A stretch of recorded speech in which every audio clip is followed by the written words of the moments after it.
Alright, so now that we have the engine prepped, we have the flywheel cover off, we have the back cover off, we took the side cover off to expose the engine oil drain plug. We took the strainer off the lower unit to expose the bottom drain plug gasket for the gear oil. So now we're going to go ahead and drain the oils. The crankcase oil is a 14 millimeter. Go ahead and crack that loose. This can get a little messy, so I like to be prepared. Got a rag, got a bucket. I like to keep the gasket close so that once it's all drained, slap the new gasket on, put the plug back in.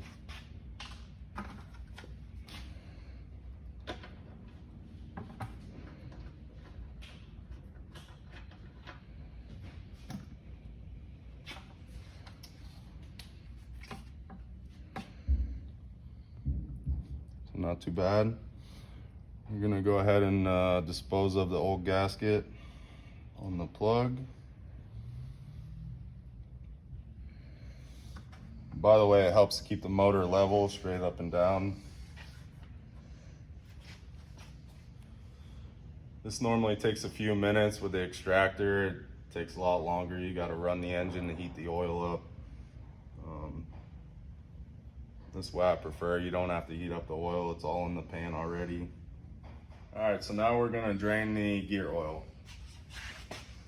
You wanna get a nice big flat tip screwdriver.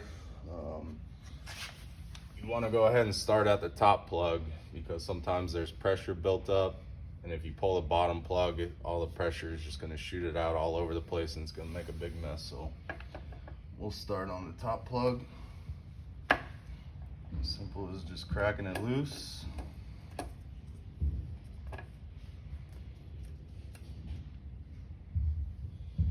Again, we'll go ahead and dispose of the old gaskets. We're going to use new gaskets.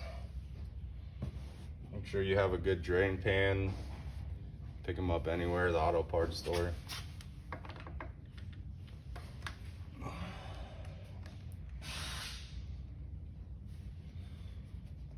Kind of want to pull the plug out quick so that you don't get oil all over your hands.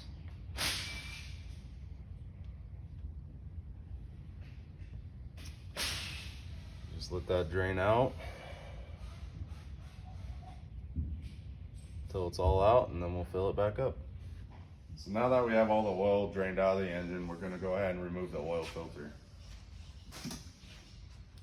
Any kind of filter wrench will work.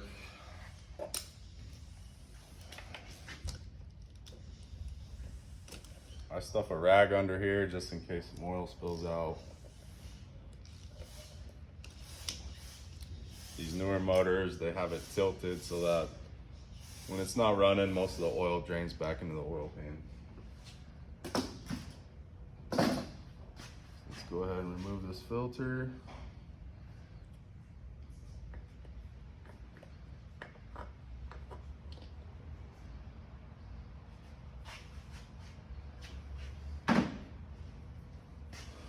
Clean this up.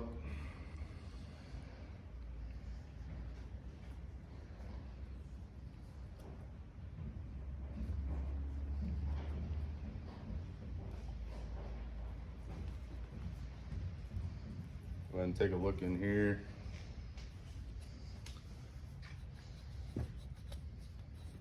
Just want to clean up that little galley, make sure there's no old oil in there. Looks good, ready for the new filter.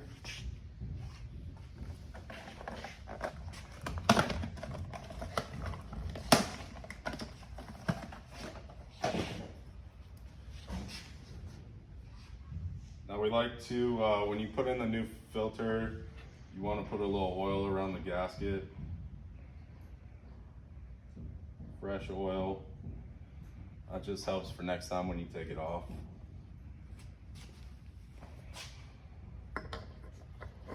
Now you don't want to use your filter wrench to tighten these filters. These are hand tight. You want to go till turn it till it stops, and then you want to do about a to a half a turn. And that's it on changing the filter.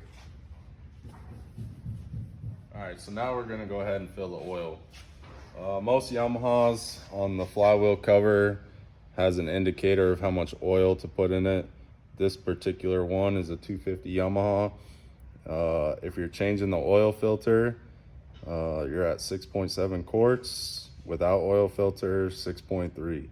So just keep that in mind when you're filling it up, to make sure you know how much oil goes in the motor.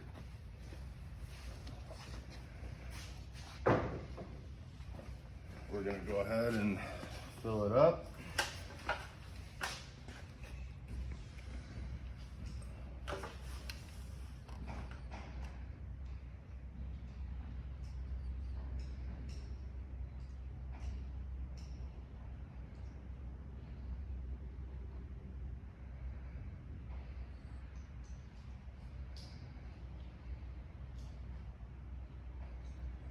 Now with these motors, I like to go about 3/4 on the dipstick.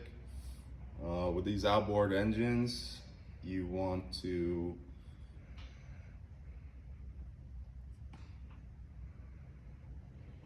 check the oil level without running the engine. If you fill it up 3/4 on the dipstick and you run the engine, it's gonna drop down.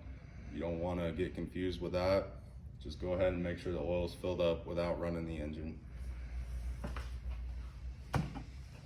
So we just put about 4 quarts in it, and we have about 2 more.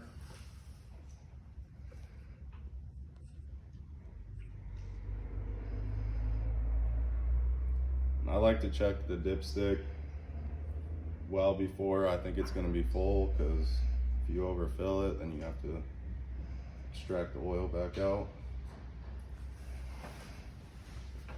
So that should be a quart shot. Let's go ahead and check it. Pick your dipstick.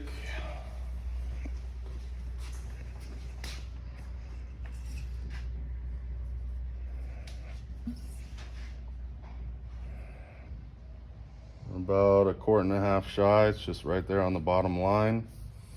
On these dipsticks, they have 2 indicators, one at the bottom, one at the top. And like I said, I like to put it at about 3/4. So let's go ahead and add a little bit more oil.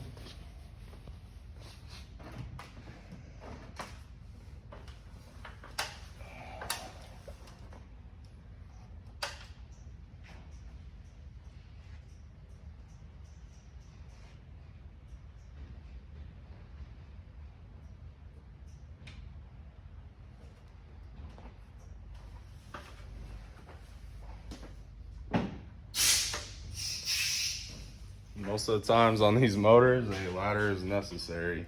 You want to be able to see what you're doing.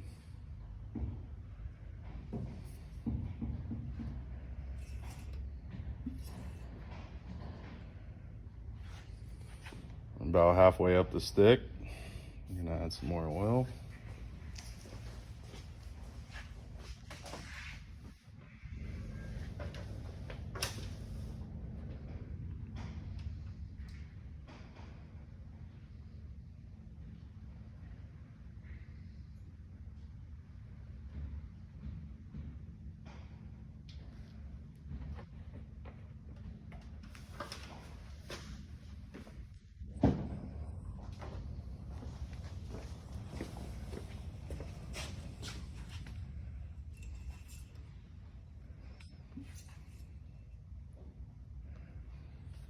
We're going to put it in once, pull it out, clean it off, check it again.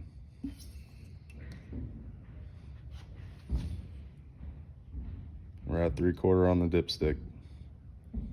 Go ahead and let that sit, and we'll move on to the next. All right, so now we're going to go ahead and fill the lower unit.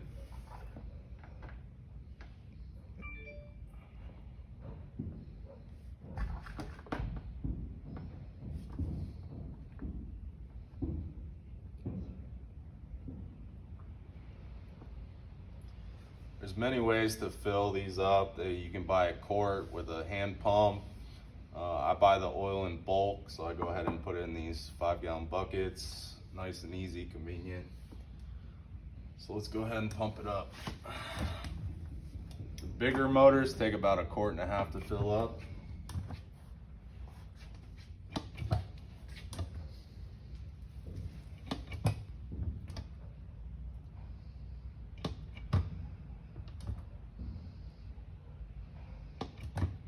Again, make sure both plugs are out. The top plug is out so that the air can purge.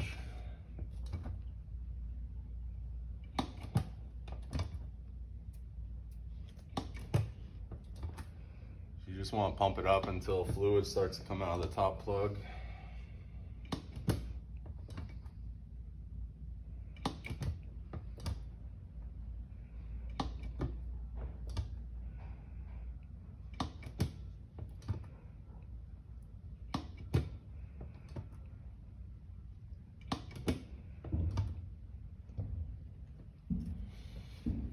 Now when the oil comes out, I like to let it sit for a couple minutes, let all the air purge out. Let it sit for about 2-3 minutes, and go ahead and give it another pump, make sure it's topped off. Let it sit for a couple minutes again, and then go ahead and put your plugs back in. That just allows any air that's in there that's trapped to purge out. Make sure you don't overfill it, create more pressure than what is needed.